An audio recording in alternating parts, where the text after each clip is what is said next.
Jen, well, as you know, the urgent weather alert is our top story of the morning, and meteorologist Tara Blake has been tracking the system all week. The city of Falmouth in Pendleton County already declared a state of emergency, and local 12 Sydney Hawkins has been in touch with several local agencies to fill us in on how everybody's preparing. Sydney? Yeah, ladies, starting in Greater Cincinnati, leaders with the Ohio Department of Transportation tell me they have 143 plows and drivers ready to hit the ground starting today through at least Tuesday. District 8 of ODOT includes Hamilton County, Butler, Claremont, Greene, Preble and Warren counties. The plow drivers are planning to work 12-hour shifts across those areas. They'll start with salting roads today, and plows will be out around the clock as the snow starts tomorrow afternoon.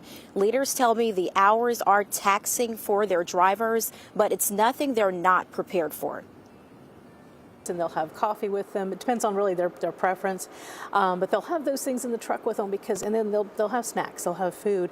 They come back to the garage and take the necessary breaks and of course to load up the salt when they need to, and they'll be able to get into the garage and have a quick bite to eat.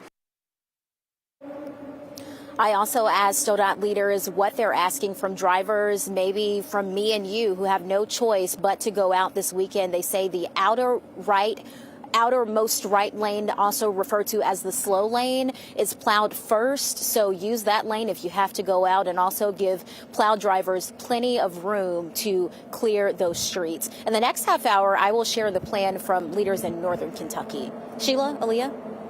Good deal. Thank you, Sydney. We also reached out to the city of Cincinnati, and their communications folks say they will share their snow response a little bit later today.